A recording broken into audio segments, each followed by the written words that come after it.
Assalamualaikum warahmatullahi wabarakatuh. Kembali lagi bersama Carol Agri Channel. Setelah video itu kemarin banyak yang menyukai video yang aku bawakan. Jadi hari ini aku akan membawakan berita atau kejadian yang terjadi pada tanggal 18 Desember tahun 2022.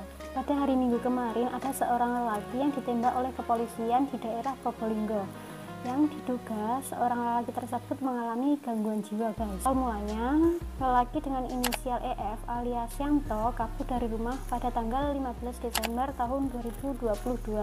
EF mengalami gangguan jiwa atau yang kita sebut ODGJ berulang kali kabur dari rumah saat penyakitnya kambuh. Menurut penurutan adik EF ini sudah menghilang dari Kamis malam.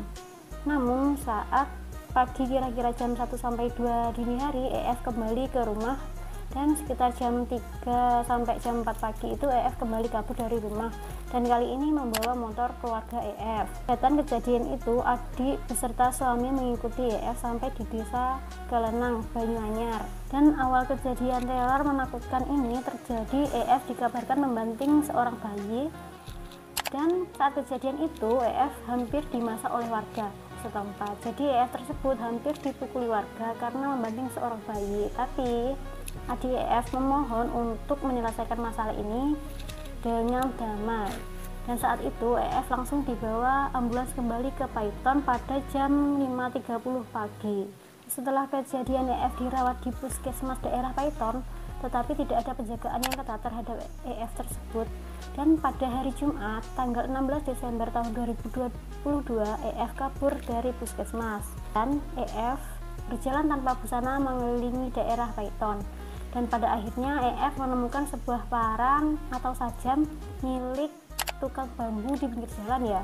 Dan setelah mendapatkan sajam, EF berkeliling lagi menggunakan sepeda ontel. Dan setelah dia berkeliling, sampailah di depan Shopee di daerah Kecamatan Kraksaan. Dia membacok kurir dan merampas paksa motor milik kurir tersebut.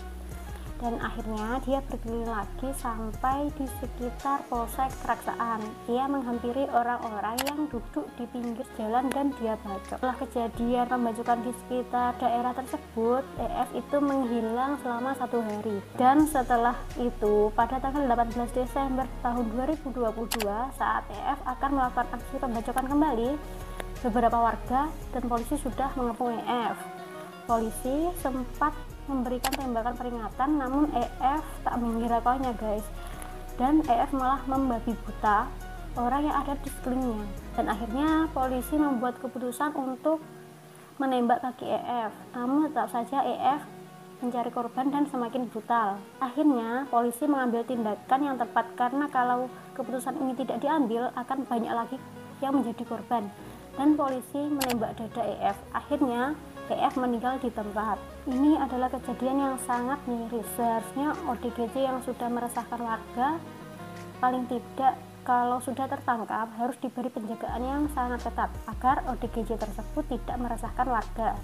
Dan menurutku keputusan yang diambil polisi itu sangat tepat, karena jika tidak segera dilumpuhkan akan menambah korban baru. Dan dari kejadian ini kita bisa belajar bahwa tidak semua ODGJ di jalan itu baik dan nurut. Ada juga ODGJ yang beringas dan membahayakan.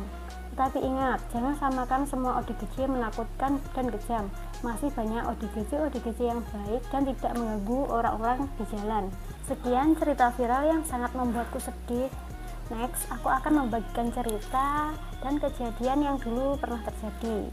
Saya terus di Carol Agri Channel. Jangan lupa dukung kami untuk terus berkarya dan berbagi untuk semua.